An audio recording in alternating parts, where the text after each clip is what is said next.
sideline into single coverage. A one-handed grab. Touchdown, Luke McCaffrey. Are you kidding me?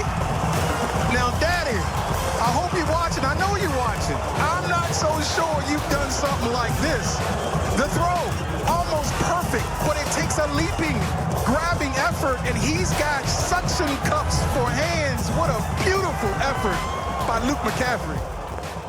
Suction cups for hands, or maybe magnets in those gloves. Wide receiver Luke McCaffrey had the top highlight of this edition of the Crosstown Rivalry, accounting for 99 yards and 2 touchdowns, and he joins us right now in the American studios. Luke, we're going to get to that catch, but first off, to win the Bayou Bucket, first time for Rice, having that back in the facility since 2010, what was different about the mentality and approach for your team? This is your 3rd time playing in it. What was different about the week leading up to it?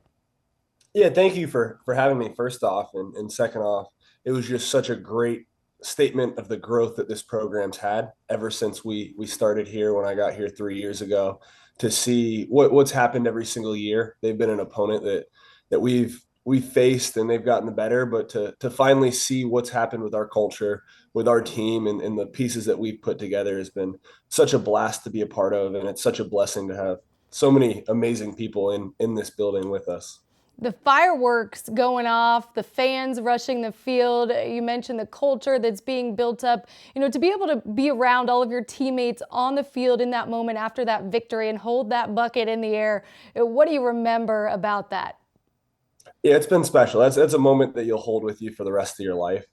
Fortunately, football is a humbling and quick moving game. So we've kind of gotten ready for our opponent this week in TSU, but to have that as a staple, to have that as a memory that you'll hold with the guys that you go out and put work in with every day is going to be something special and in a moment that we'll all remember for the rest of our lives. Before we look ahead, looking back at that game, you all jump out to the 21-0 lead in the first quarter. You account for 2 of those touchdowns. What really led to that fast start for you? Yeah, I think we did a lot of things that we'd seen us do in camp.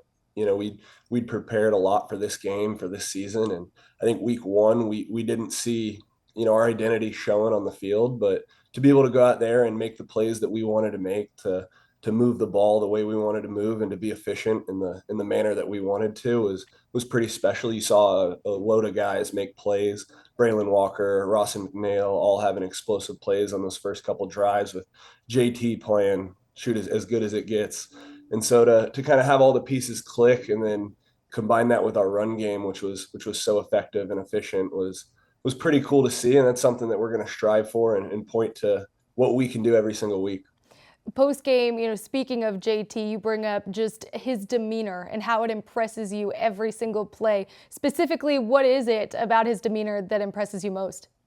Yeah, he's poised. He's got every quality you want out of a quarterback, just the knowledge of the game, and combine that with just the emotional strength and emotional maturity that you need to stay calm under pressure, to keep pressure on when you have a lead, and to kind of lead a group of guys that we have with great experience.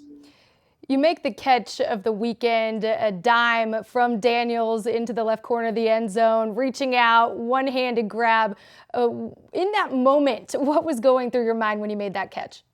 Yeah, it was a cool play. I think we had a big emphasis on trust this week, and so just to trust our O-line to protect, to trust JT to make the throw, and trust the play call when it comes up. We were lucky enough to get one-on-one on the outside, which we were hoping for on that one, and just to execute how we had in practice was pretty fun. And so you don't think much other than the game plan and the next play in the moment, but that definitely helped spark a little momentum just with all the pieces coming together.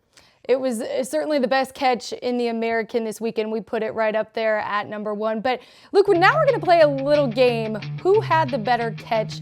Family edition. Okay, so we're going to compare your catch, that one-handed grab, to a few from your family. First, we're going to start with a catch from your dad. 1990, Cal versus Stanford. Look at Dad out there making that grab. No gloves. Who had the better catch, you or Dad? Oh my! I mean, I think that one was to win the game, to win a rivalry game. So it's hard to beat a walk-off touchdown right there. All right, let's move along to your brother Christian. This is a little bit back in time when he was with the Panthers. A nice little one-handed grab, going up, leaping for it. Who had the better catch? Only 2 yards there, but still pretty impressive. Oh, I mean, that's a good catch. He definitely stuck it a little bit better, but I think 2 yards, I'll take the win in that one.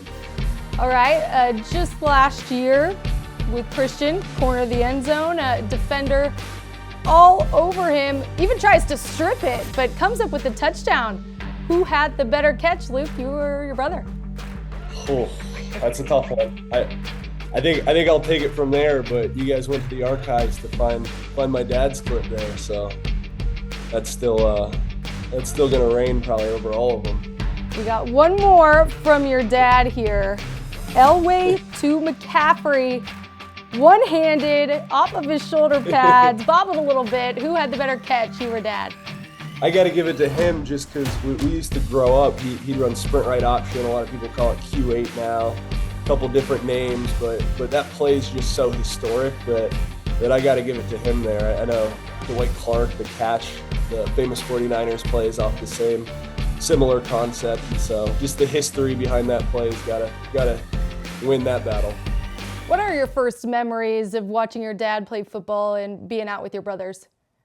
I have a ton. You know, I was so young when he was in the league and when he was still playing, but the amount of highlights I've watched and rewatched of him and of my brothers is insane. So I think just that moment sitting in your room, kind of being able to watch people who you're around every single day and to mimic them like you do with all your heroes is something cool, you know, in your room pretending to be somebody who you know and you can aspire to be like because you actually understand the truth of who they are and the greatness of what they do day to day. You seem to give them too a lot of credit on some of those catches. So of catches you've made though in your career, where do you rank that catch you made against Houston on Saturday?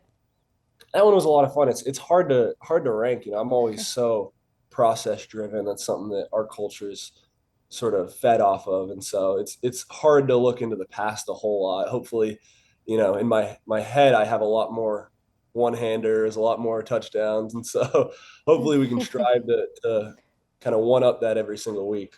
Well, as you look ahead now to Texas Southern with Houston and the way that they played in the second half, what are some of the things that you all are looking to clean up and take from that game here into this week? Yeah, we think, you know, the self-inflicted wounds, the turnovers, the drops, the missed assignments, those are really what kills an offense specifically and a defense as well. But I think if we eliminate those, we don't leave a lot of room there in that last game. And I think that as an offense and as a team, as a special teams and defense is our next step to becoming the football team we want to be. Luke, thanks so much. Congratulations on the Bayou Bucket win and best of luck this weekend. We'll talk to you soon. Thank you so much.